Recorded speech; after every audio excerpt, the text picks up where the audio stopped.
Hello दोस्तों, स्वागत है स्टडी सेंटर चंदन में। आज के इस वीडियो में जानेंगे एनटीपीसी के क्वेश्चन के बारे में जो 23 दिसंबर को हुआ है। थर्ड शिफ्ट का क्वेश्चन है। तो चलिए, पहला क्वेश्चन है, 2024 में किस खिलाड़ी को पद्मश्री अवार्ड से सम्मानित किया गया था? तो 2024 में बहुत सारे ऐसे खिलाड़ी थे जिनको पद्मश्री अवार्ड से सम्मानित किया गया था। जैसे में रोहन बोपन्ना जो टेनिस खेलते हैं उनको भी सम्मानित किया गया। जोसन चिन्नप्पा स्क्वैश है, इनको भी सम्मानित किया। उदय विश्वनाथ देशपांडे मल्लखम्ब से थे। गौरव खन्ना बैडमिंटन से। सत्येंद्र सिंह लोहिया तैराकी। पूर्णिमा महतो तीरंदाजी। हरविंदर सिंह हॉकी। लेकिन जो ऑप्शन में आपको दिया था वो जोसन चिन्नप्पा थे। आपका राइट आंसर हो जाएगा जोसन चिन्नप्पा। दिसंबर 2024 से ब्रह्मोस एरोस्पेस का नया प्रमुख किसे नियुक्त किया गया है? दिसंबर 2024 से ब्रह्मोस एरोस्पेस का नया प्रमुख नियुक्त डॉक्टर जयतीर्थ राघवेंद्र जोशी को नियुक्त किया गया है। किनकी जगह लेंगे? पहले कौन थे? अतुल दिनकर राणे। अतुल दिनकर राणे की जगह लेंगे डॉक्टर जयतीर्थ राघवेंद्र जोशी। ब्रह्मोस एरोस्पेस भारत और रूस का संयुक्त रक्षा उद्यम है। इसका मुख्यालय कहाँ है? नई दिल्ली।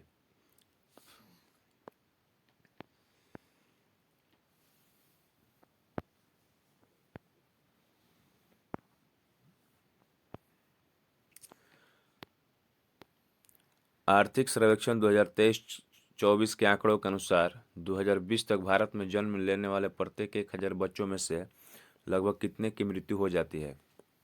आपका ऑप्शन कुछ इस प्रकार से था। आइए जानते हैं इसके बारे में।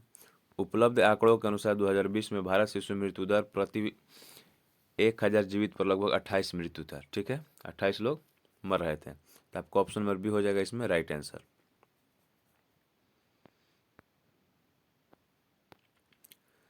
2023-24 सतत विकास लक्ष्य एसडीजी सूचकांक पर भारत का स्कोर 100 में से कितना रहा? 2023-24 सतत विकास लक्ष्य एसडीजी सूचकांक पर भारत का स्कोर 100 में से कितना था? 71 था। जो 2020-21 में 66 था, वो बढ़कर कितना हो गया अभी वर्तमान में? 71। आपका राइट आंसर हो जाएगा 71। इसके बारे में जानते हैं। केरल उत्तराखंड सर्वश्रेष्ठ प्रदर्शन करने वाला राज्य रहा है। बिहार कितना अंक पर था?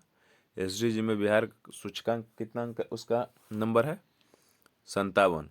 झारखंड आपका 62 अंक के साथ दूसरे स्थान पर है।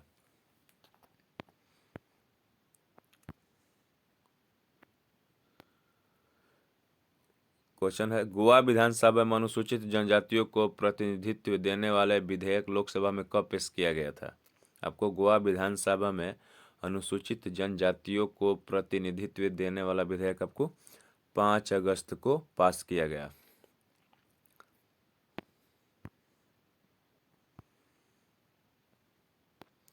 अगला क्वेश्चन है, आरबीआई के अनुसार वर्तमान में रेपो दर कितना है? आरबीआई के अनुसार वर्तमान में आपको रेपो दर है 6.50%।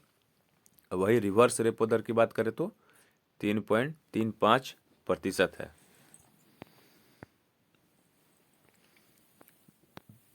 संतोष ट्रॉफी 2023-24 का विजेता कौन सी टीम रही?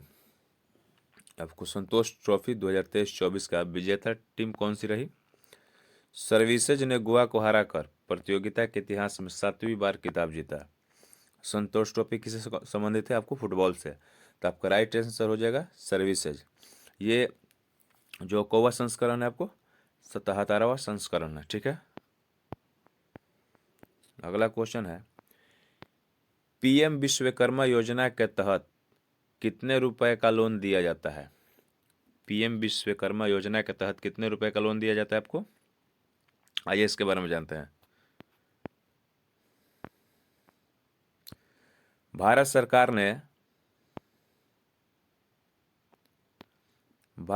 ने शिल्पकारों और कारीगरों को सहायता देने के लिए साल 2023 में प्रधानमंत्री विश्वकर्मा योजना शुरू की। विश्वकर्मा योजना कब शुरू किया गया था? 2023 में।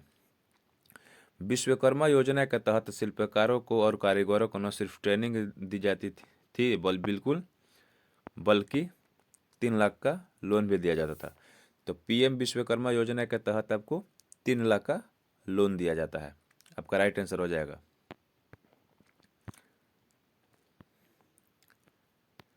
हाल ही में भारतीय तटरक्षक बल के महानिदेशक कौन बने हैं? हाल ही में भारतीय तटरक्षक बल के महानिदेशक आपको परमेश शिव मणि हैं। यह भारतीय तटरक्षक बल के कब हैं? 26वें महानिदेशक हैं।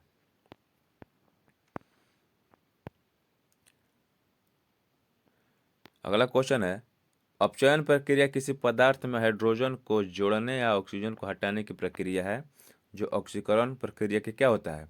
बिल्कुल विपरीत होता है। आपका राइट आंसर ये हो जाएगा, ऑप्शन में दिया ये।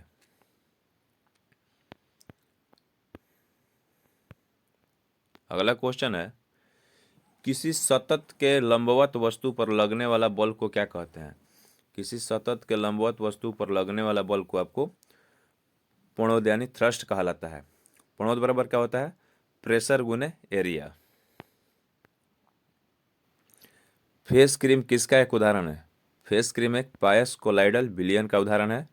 इसके बारे में तो फेस क्रीम एक पायस कोलाइडल विलयन है जिसमें प्रक्षेपण मध्य और प्रक्षिप्त प्रावस्था क्या इसका? द्रव होता है। प्रक्षिप्त प्रावस्था क्या होता है इसका? द्रव।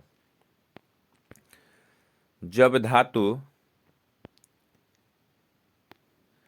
तनु हाइड्रोलिक अम्ल के साथ अभिक्रिया करती है तो कौन सी गैस निकलती है? जब धातु तनु हाइड्रोक्लोरिक अम्ल के साथ अभिक्रिया करती है तो आपको हाइड्रोजन गैस निकलती है। Hydrogen gas. स्थिर तापमान और अन्य भौतिक परिस्थितियों में वोल्टेज और धारा का संबंध किस नियम के तहत आता है? स्थिर तापमान और अन्य भौतिक परिस्थितियों में वोल्टेज और धारा का संबंध आपको ओम लॉ के नियम के अंतर्गत आता है। ओम लॉ का फॉर्मूला हम जानते हैं, V बराबर में IR होता है। V क्या हो जाता है? वोल्टेज। I हो जाता है इलेक्ट्रिक। R हो जाता है रेजिस्टेंस। पेरेनकाइमा की क्या विशेषता है? पेरेनकाइमा की क्या विशेषता है? आप विशेषता के बारे में हम बता देंगे, आप उसमें से अपना मिला लीजिएगा कौन ऑप्शन में दिया था आपका, आप कौन मारे हैं, ठीक है। पेरेनकाइमा की निम्न विशेषता है। पहला है कि पेरेनकाइमा एक सरल अस्थायी ऊतक है, ठीक है, अस्थायी ऊतक है। इसकी कोशिकाओं की दीवारें क्या होती है? इसकी कोशिकाओं की दीवारें पतली होती है। पेरेनकाइमा कोशिका आमतौर पर समद्विबाहु होती है। ये कोशिकाएं गोलाकार, अंडाकार, लंब या बहुकोणीय आकार की होती है। पेरेनकाइमा कोशिकाएं या तो बहुत करीब से पैक हो सकती है, उनमें छोटा अंतर कोशिकीय स्थान हो सकते हैं। बहुत सारा दिया है, इसके बारे में आप जान लीजिएगा। चलिए अगला क्वेश्चन चलते हैं। मुंह और ग्रास नली में कौन सा ऊतक पाया जाता है? मुंह और ग्रास नली में आपको स्क्वैमस एपिथेलियम ऊतक पाया जाता है। इनमें कौन सी धातु तनु नाइट्रिक अम्ल से प्रतिक्रिया कर हाइड्रोजन गैस देती है? आपको मैग्नीशियम और मैग्नीज तनु नाइट्रिक अम्ल से प्रतिक्रिया कर क्या देती है? हाइड्रोजन गैस देती है। कौन? मैग्नीशियम और मैग्नीज। रक्त का कौन सा घटक थक्का जमने में मदद करता है? रक्त का आपको प्लेटलेट्स जो थक्का जमने में मदद करता है। विभियोजक ऊतक में उपस्थित अंग कौन सा है? विभियोजक ऊतक में आपको उपस्थित अंग है आपको रिक्तिका है। रिक्तिका है। ठोस कार्बन डाइऑक्साइड को सीधे गैस में बदलने के लिए आपको कितने वायुमंडलीय दाब की आवश्यकता होती है? ठोस कार्बन डाइऑक्साइड को सीधे गैस में बदलने के लिए 1 वायुमंडलीय एटमॉस्फेयर प्रेशर दाब की आवश्यकता होती है। और इस प्रक्रिया को क्या कहेंगे? ऊर्ध्वपातन कहते हैं। इस प्रक्रिया को क्या कहेंगे? ऊर्ध्वपातन। टिंडल प्रभाव के पश्चात वर्णन के प्रकीर्णन किसके द्वारा ज्ञात किया जा सकता है? टिंडल प्रभाव के बाद रंगों के कारण बिखराव का विश्लेषण करके आप कोलाइडल घोल में कणों का कार्य ज्ञात कर सकते हैं। किसका कार्य ज्ञात कर सकते हैं? कणों का कार्य ज्ञात कर सकते हैं। प्रेशर में बदलाव करने पर निम्न में से किसमें सबसे कम बदलाव होता है? प्रेशर में बदलाव करने पर आपको सबसे कम बदलाव आपको ठोस में होता है। अंकुरित बीज में प्ल्यूमल को भविष्य का अंकुर और किसको भविष्य की जड़ कहा जाता है? आपका राइट आंसर हो जाएगा मूल्यांकर को, रेडिकल को। ग्लूकोज में कितने परमाणु होते हैं? पहले तो हम लोग जान लेते हैं ग्लूकोज का सूत्र क्या होता है, C6H12O6 होता है, ठीक है। और इसके कितने परमाणु बोला है आपको, तो क्या करेंगे, इन सबको जोड़ देंगे, 6 + 12 18 हो जाएगा, और 18 + 6 24, यानी ग्लूकोज में परमाणुओं की संख्या कितना हो जाएगा, 24। जब लोहे को किसी विलयन में डुबाया जाता है तो लोहे की सतह पर भूरे रंग की कॉपर की परत जमा हो जाती है। किस विलयन में? कॉपर सल्फेट के विलयन में जब लोहे को डुबाया जाता है तो उसका सतह पर जो होगा भूरे रंग की कॉपर की परत चढ़ जाती है। कॉपर सल्फेट का दूसरा नाम है आपको ब्लू विट्रियोल। इसका सूत्र क्या होता है, CuSO4, कॉपर सल्फेट। तनी हुई रबर बैंड में कौन सी ऊर्जा होती है? तनी हुई रबर बैंड में आपको स्थितिज ऊर्जा होती है। महिलाओं के यौवन के लिए कौन सा हार्मोन जिम्मेदार है? महिलाओं के यौवन के लिए आपको एस्ट्रोजन हार्मोन जिम्मेदार है। किशोर अवस्था के प्रमुख लक्षण कौन से नहीं है? किशोर अवस्था के प्रमुख लक्षण कौन से नहीं है आपको? आइए पहले इसके ऑप्शन के अनुसार जो आप में आपके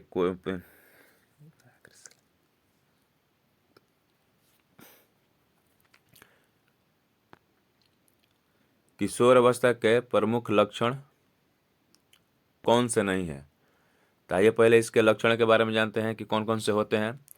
किशोर अवस्था में इसका लक्षण पहले जान लिया जाए। किशोर अवस्था में होने वाले प्रमुख लक्षण, लंबाई में वृद्धि होता है, स्वर में परिवर्तन, स्वेद और तेल ग्रंथियों की क्रियाशीलता में वृद्धि होगी, और जनन अंगों का विकास।